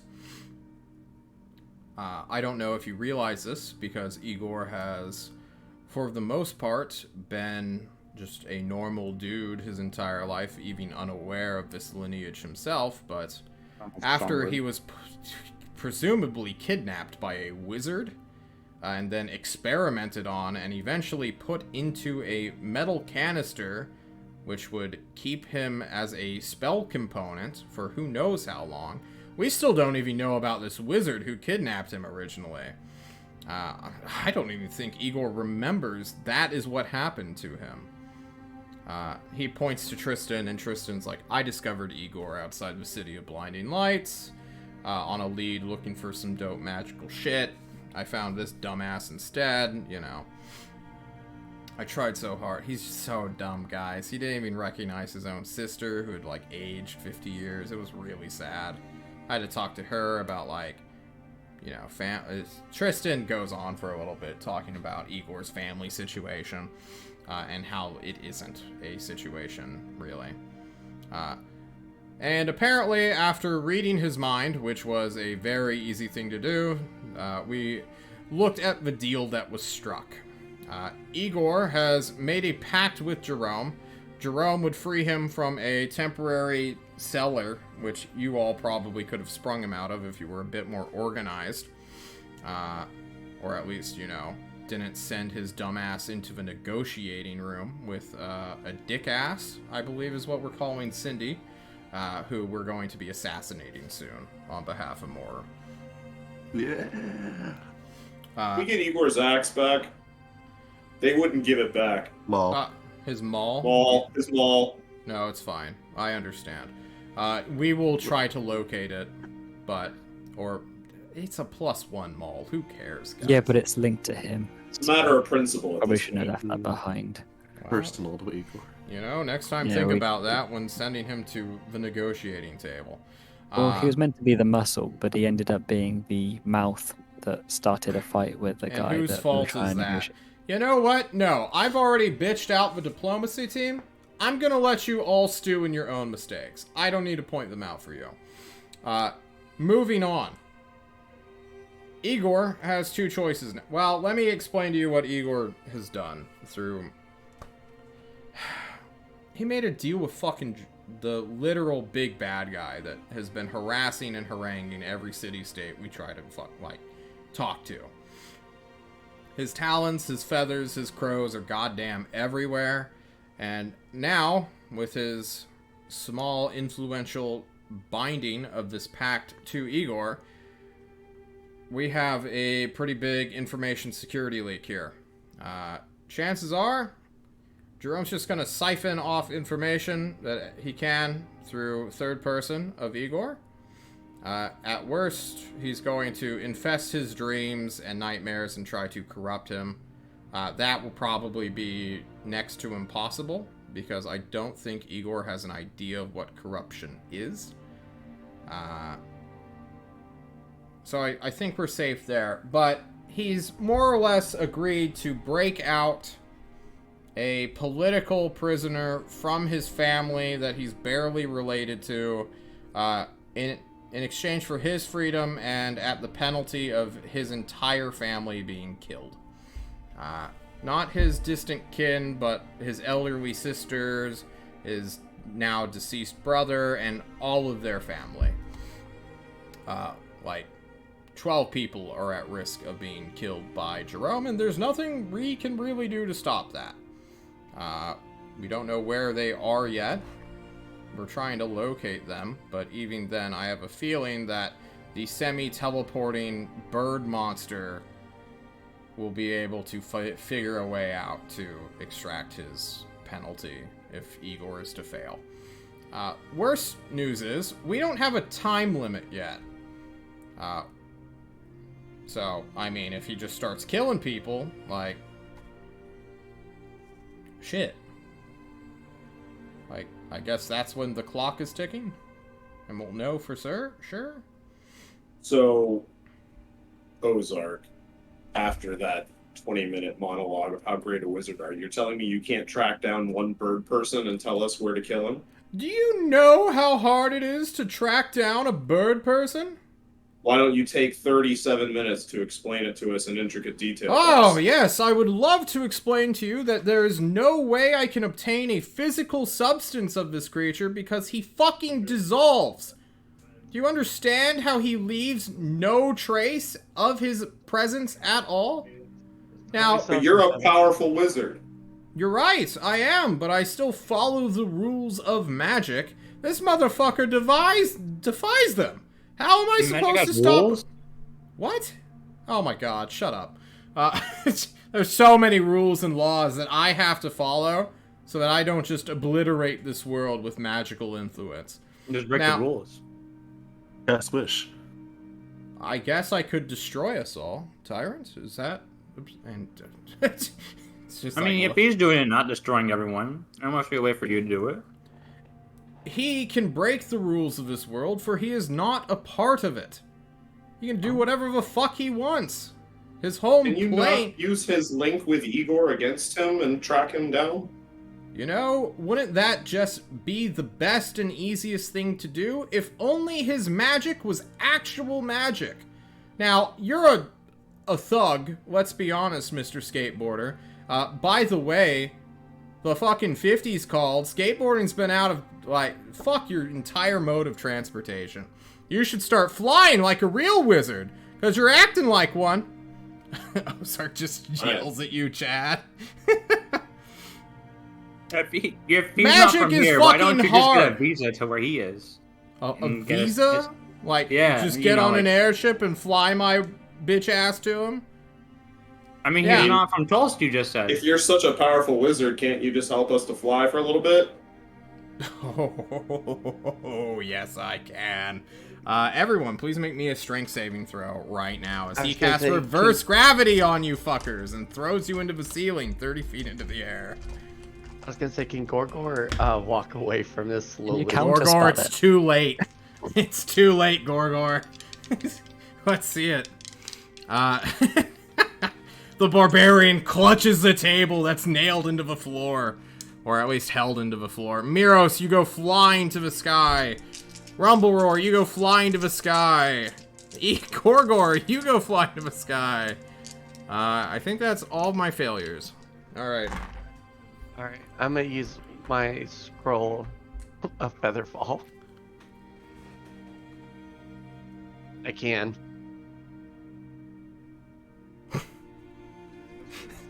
I don't Also, know if slow I should... fall. So if I you're don't gonna- know if reading a scroll shouldn't be a reaction. That means you're literally like reacting to spell. You just quickly No, but- pull out the scroll. Oh, just scream. That's a reaction. That is a reaction, I suppose. Yeah, go ahead and burn your scroll of slow fall. So oh yes, you can use slow fall. Equal to 5 times Bullshit, your... activate. Alright, you monk bullshit your way into not taking damage. So I guess Miros... How high am I up in the air? You go flying 30 feet into the air. Gorgor latches onto the table for a brief moment, produces a scroll, feather falls himself, and you only suffer I 19 will misty points. step back to the floor. Well, you hit it no matter what, and then as soon as you misty step, you're going straight back up. You're in a field of... If I'm up in the air, I was going to misty step back to the floor. Yes, you are in a field of anti-gravity. Going straight down does nothing for you. You Doesn't stop your misty step projecting trying to speed. be cool. Gorgor, you slow fall to the ceiling. Chad, you do a sick fucking flip, killing your momentum against gravity itself. And now bruh. you're standing at the ceiling. There, you can fly now. Don't you feel so powerful and cool? Pretty sure this isn't flying. You might But as well sure. be. It's the same principle. You can stay up there for the rest of this meeting. I actually studied aerodynamics. This is actually not. Lei Stung just says, gripping to the table upside down. The fruit, it should be noted, does not go flying. It stays within the bowl, defying this magic. That was literally my next question. Thank you. I'm gonna grab a piece of fruit, hold it onto the table. You're just fucking doing reverse pull-ups in gravity. It's super weird. Alright. So, now that you're done complaining that my magic isn't omnipotent, what else was on the manifest? Oh yeah, what are we doing with your fucking traitor? Are we killing Sorry. him? We're supposed to hit him in the Are we- head? We can I thought lobotomize we were him. gonna put him down. Put him down. You Put want to him euthanize down. Igor? Bring I him feel back like we to could just his- make him smarter, right? In theory, Send him that to would He We help. did just get a whole mess of books. Miros, what do you think? Anything in those helpful? What about that big one that we got? Oh, I need someone to help me with the language of the one that we found. I can't read that language. Ozark, someone would could. you? Can you read this one? It may be hard because we're on a ceiling, but I'll mage hand it down towards him. You push the I book now have... out of the field of anti-gravity. He catches it. He looks at it. I already have 3 copies of this. I don't know why they sent it to me. He just throws it back onto his desk. I want to know more about Igor. Put him down. Some Put lava him thing down. touched him. It's from what I heard. Yes, there's that too. So I guess we can't kill him. He has, if this was a book, plot armor from us just executing him. I suppose we can imprison him for the following year. That way he has no way of transmitting the close to sexual disease that is Jerome.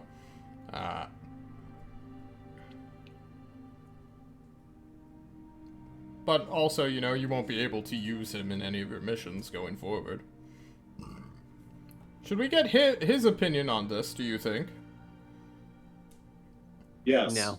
I don't No. trust his opinion currently. I feel that we need to make him smarter before we even give him any more responsibility. He's a nice guy, but he's a risk that we keep allowing to cause trouble. We need to fix that. Do we pray to that god that he keeps talking about? Maybe that can help. Yes. Let's bring him to Xenos with a knife. Gorgor, I respect your spellcasting and wizardry ethos, but perhaps now is not the time to show your willingness to kill your party members in a time of distrust And treason. and treason. Do we not yes, forget the word treason? Of course. He hasn't acted upon his treacherous ways yet. He's now just a massive liability, as he always was, Ty. I don't know why you gave this fucker a chance. He's clearly evil. I said it, And Celeste just cocks her shotgun and fucking shoots at Ozark. It is a deafening noise. He will suffer damage, but he has so much HP, guns do nothing to him. Except maybe break concentration, right? Oh yeah, I guess that's true. No, he passes. Unfortunate. You should. It should is just- a very sad comedy show that you see with deadly firearms. Pellets go, just fucking spray the simulacrum. He doesn't give a shit. I guess that's why they call it the war room. Got him. So, what's your decision? He says, canceling reverse gravity. Miros, do you wish to fly down, or are you just gonna fall down? I was gonna cure wounds and then take the 4, I guess. Actually, no, if he's cancelling, I can just misty step to the floor. Once. Alright, you can spend more spell slots misty stepping then. Okay. Gorgor, you will suffer. Because you're a bitch. None. Your slow fall faded once you hit the ceiling. You suffer only 10 points of bludgeoning damage. You're fine. You have 40. You're also... Slow fall's a reaction. We were up there for more than a turn. Yeah. That's what I said. Oh, you just use another scroll anyway? Yeah. No. Okay. Well, perfect. There goes 200 gold. We got more. It's fine. Alright. So, you want to go visit him at least? Before we, I want to get my book go on. back. What? I want to go get the book back that Ozark just threw away. Yeah, you can go get the book. You do so. It's in your hands. Don't think Okay. I should put it. Field trip, field trip, field trip. Ozark says, as you all begin to go through the back halls, down and down and down into the mountain, the pillar that is this tyrant's court. Igor, let's get a quick flashback. It's been a week since you guys returned. You have leveled and have leveled by using the exercise equipment that has been given to you. Has anything changed, or are you a 5th level paladin now? Yes. I have extra attack, thank God. Yeah, And I have a very fancy new spell that I want to use once I get out of prison. I know you do. And you're gonna hate how it works. Oh, Igor, you've spent a week just pumping iron, really, and attuning yourself to Xenoth, but they haven't let you out of this rather dark prison cell, where you are role-playing as an inmate. Yeah, so, like, I got back and then they just threw me in prison right away. Mm-hmm. Well, you had a brief moment of, how do we say, loss of consciousness, and then when you awoke, you were here. Do I know I'm in the tyrant's prison? Yeah. Ozark Okay. has been watching you. There's a simulacrum T-posing for dominance at the other end of the... Well, on the other side of the hallway in which your spell is out of range of any of your bullshit. You know. He doesn't want to burn spell slots just to get out of your grapple. If you try to grab at him. No, I don't try to grab at him. Okay. Well, it's been a week, and suddenly... I try talking to him a lot. You talk to him, you're like, have you heard of Xenoth? Yeah. I tell him all about Xenoth. Cool. I'm sure a part of Ozark's mental network has picked up, suffused, and then defused that information somewhere. Okay, Igor, your friends, you're part of your party, Zoria, who's currently getting recalibrated, whatever that means. They show up. Chad, Leishtung, Miros, and Gorgor. Gorgor with a wicked-looking dagger in his hands, which nobody else has seemed to notice that he drew, appears. Hey, how you Hey doing? guys. I'm looking swole. Respect. Thanks. You The too. tyrant's there now. His bodyguard. Celeste is there. Tristan decided not to come. He doesn't want to watch you get put down like a family dog. Igor will look at tired. I get tired of playing here. Can I be out now? No. Not yet. Hopefully soon. Okay. We're here to, I guess, put you to school. I go to school again? Yeah, you gotta get smart. Like, real Oh. fast. Ozark shows Okay. up, slaps the bar. Now there's 2 Ozarks, Igor, but does Igor know the concept of a simulacrum? Or does he think Definitely Ozark... not. There's no way. Alright, there's 2 Ozarks. You know, this guy, he usually just shows up out of nowhere, but now there's 2 of them. And He really as... just keeps looking back. Yeah, as you freak out, the T-posing one just begins to sink through the floor, rather ominously. He says, "Wake up, samurai." Yeah. Your party, Ozark says, has decided not to kill you for your treasonous ways, Igor. You have good friends, isn't that nice? What treasonous mean? Oh, you made a deal with a monstrosity. That Only was bad- accident. Oh, sure, yes. Accident once. But you know, when these things keep happening, Igor, it's beginning to become a pattern. Ozark looks at you fiercely. Celeste racks her shotgun, having been justified, as it were. Now, we need to figure out a way to take up more of that brain space of yours. And we have an idea. Many of you are familiar with the concept of increasing somebody's intelligence through artificial means. It's called a circlet of intelligence. We only know of one, and it is far to the south, under the protection or currently being used by a certain man named Club Branch. Or Branch Club? I'm unsure. This isn't a tree person? No, it is a big stinky person. Okay. Somewhere in these woods, or maybe somewhere in these woods, somewhere in this general area, Ozark says, creating a mass illusion of the map, or explaining to you after the fact. Somewhere in the south, there is a barbarian who briefly, very briefly, worked with the agents of those previous ones of Mokapuni, or at least some of them.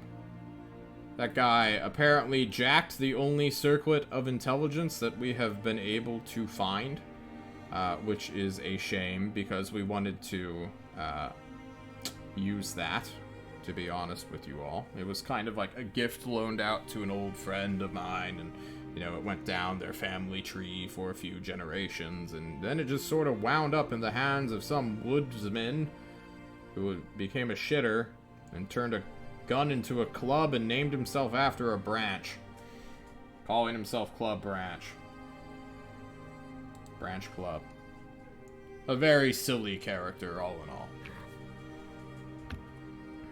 Nothing to deal with a club that may or may not be really important to my storyline, perhaps.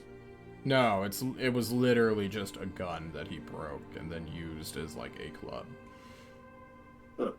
Yeah. He's from Big Stinky. They don't really have much. Well, if they have magical items, they're keeping them hidden. I have my suspicion. Ozark like goes full paranoia mode for a moment, but then thinks better of it. The tyrant takes a knee so that he can be level with you, Igor, who is still behind bars. Igor, there are some realities you need to be facing. Whether you know it or not, Jerome now has... do you know what real estate is? Like house. Yeah. So everyone's brain, and he points to his head, is like a house in a way. And we fill it up with stuff that we think is important. But instead of furnitures, or chairs, that's what he takes a quick glance to his bodyguard of all people, and then thinks back, you know, stuff we put into a house, we instead put thoughts, and we make windows into our minds, and we think about things in certain ways. Now, Jerome, the bird thing that you spoke with, who you made a deal with, infests your mind. He is probably, well, there's a chance he is going to be watching this in the future. So first of all, Jerome, I'm coming for you, motherfucker. But second of all,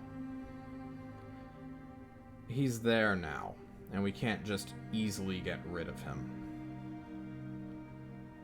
So you made a deal with him. You accepted. What if I just don't think about him? It's not a matter of you thinking about him. You are connected to him. So you must either complete the pact you have made, dismissing him, or you can continuously force him out. But either way, this has to be dealt with soon. Now. Or, alternatively, you can stay here for the remainder of the war, or until we need to use you as a way to give false information to, our enemy. You can still serve your time. We'll set you up in a better place than this, with lights. I'm sorry that we had to put you here, of all places, but total possession wasn't out of view, so we had to make sure you weren't being possessed.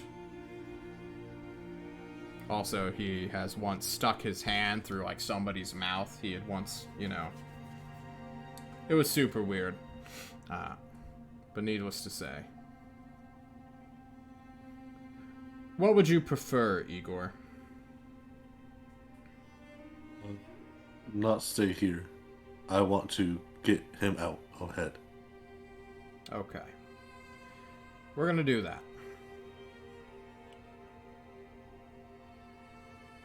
And he looks back to you guys. Let's go make a plan. If anyone Let's give your brain, little man. Yeah, if anyone wants to say anything to Igor, now is the time. Dad's gonna take a long, deep breath and look at Igor and say, "You messed up good this time, bud. We're gonna go get something to fix this for you." Okay. I hand him a jar of dirt. You have You know dirt what to now, do. Igor. A delicious snack. Oh, perfect. Now that Igor knows Jerome is in his head, though, he's going to be constantly thinking in his head, trying to talk to Jerome about the wonders of Xenoth and how he can change his life around for the better through Xenoth's grace. You're gonna try to convert him? Yep. If he doesn't annoy him out of his head before we Yeah, get and back, that's why I'm like, I'm just gonna try to annoy him out of my head. Maybe it'll Someone work. can only deal with Xenoth for so long. Right? Alright. Miros, you want to say anything to Igor? I'm just gonna say sorry. And yeah, that's all I can think of at the moment. Yeah. You can say, I'm you- sorry too. All can file out with that goodbye from Igor, the pitiful grief he must deal with for a little while.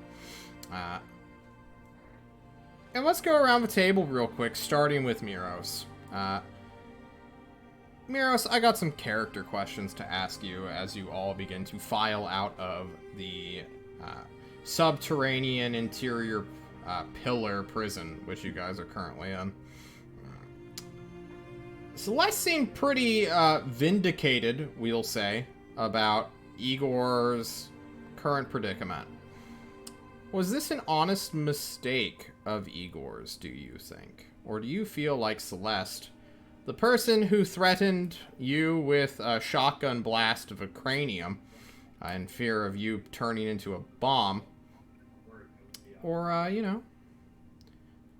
honestly, this is just an open-ended question. What's Miros thinking about?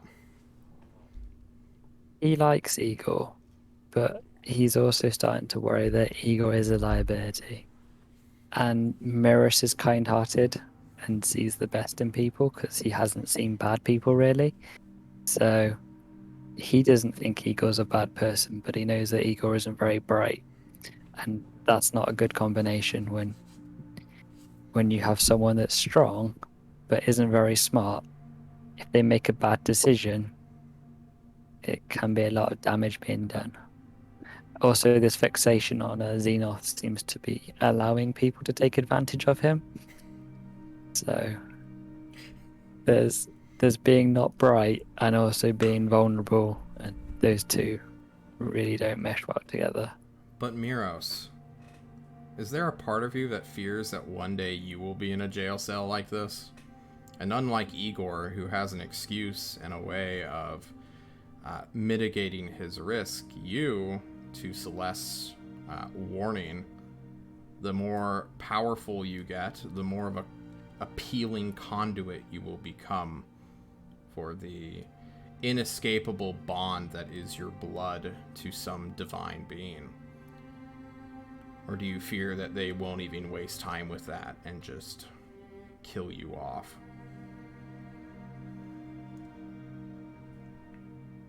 I feel that I've not done anything bad.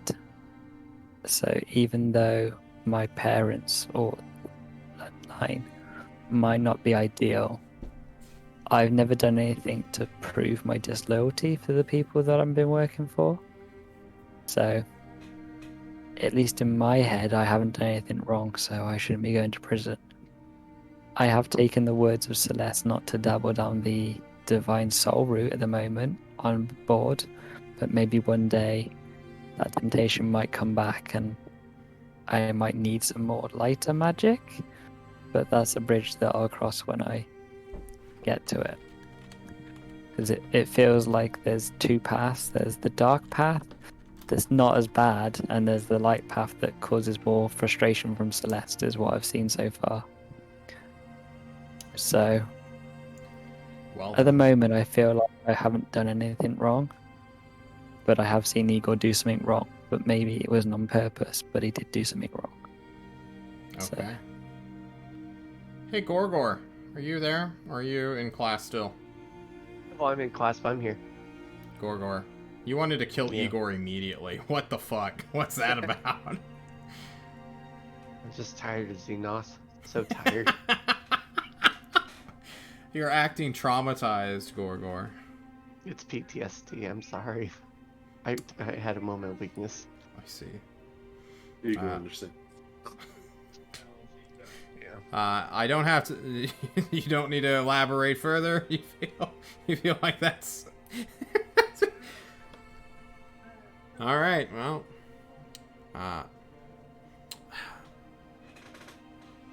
Brent has to do class bullshit, guys. This is his last week of getting. It's online, just cheat. Yeah. Right. Well, it's for his adoption. Oh, never mind. To adopt people, you can't. Yeah. So, Lei Stung.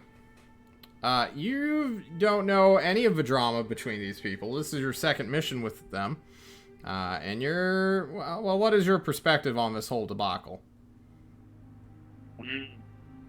It seems like a pretty shitty situation. I kind of feel bad for the little man. He doesn't really...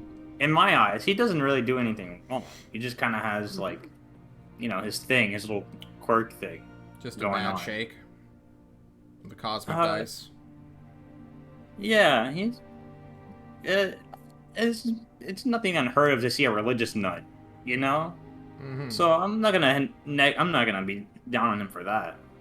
And Miros and Chad have been pretty cool to me. I see they have piqued their interest in some regard. The dear girl worries me a little bit, to be honest. Fair. She seems like she has no real alignment besides that she's kind of told to be here, from what it seems.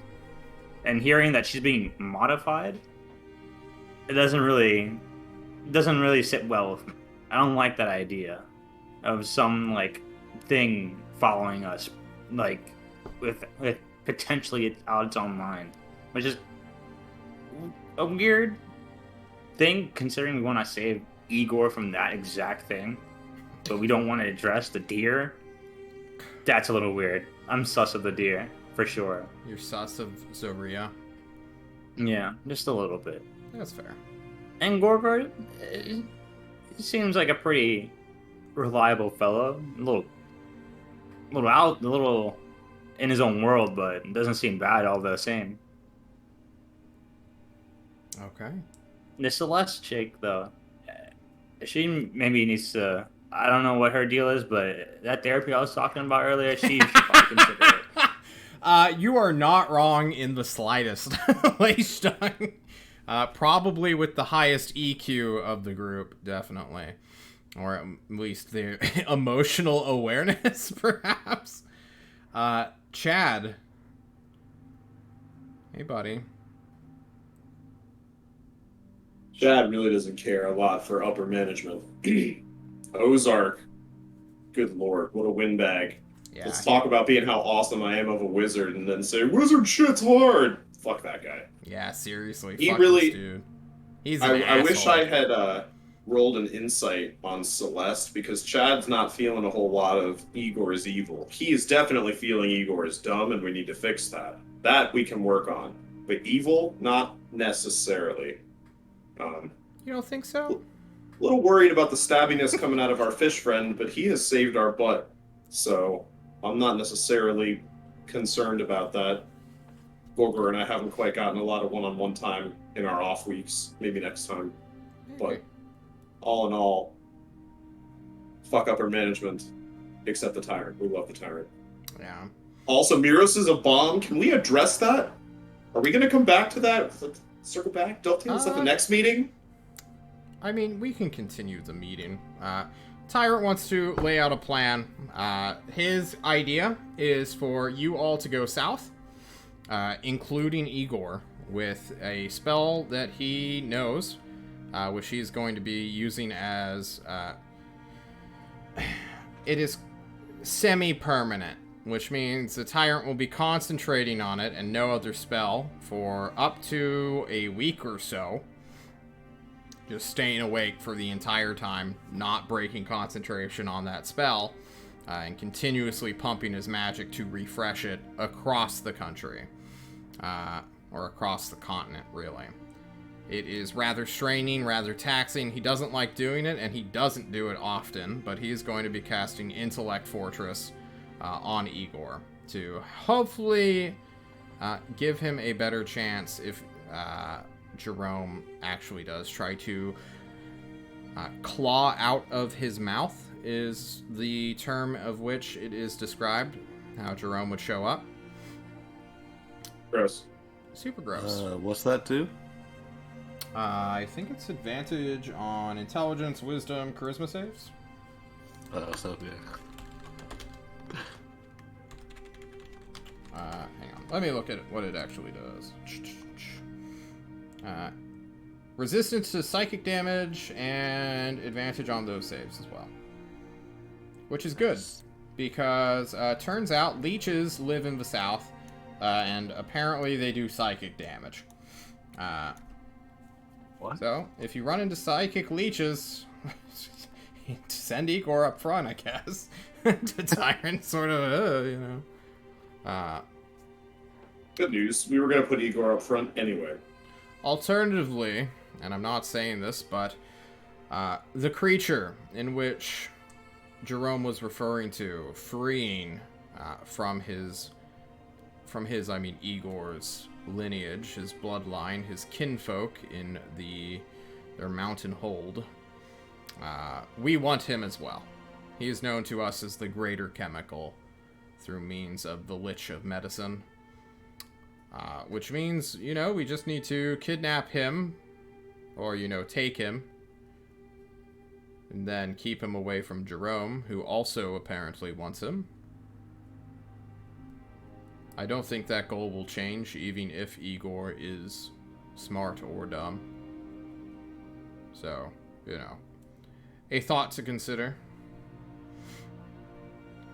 How we wish to go about this, though, I leave up to your decisions. You know Igor the best.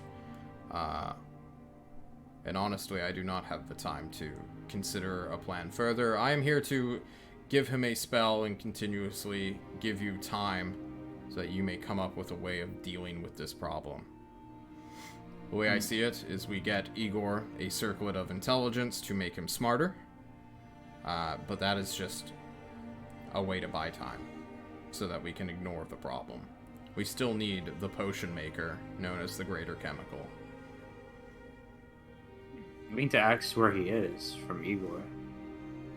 Igor should know, or rather, we are in the process of diplomancing his grandpapa. His grandpapa is probably the single most dangerous creature on this continent. And, you know, I'm a pretty tough guy myself, and I'm fairly certain this guy could kill me.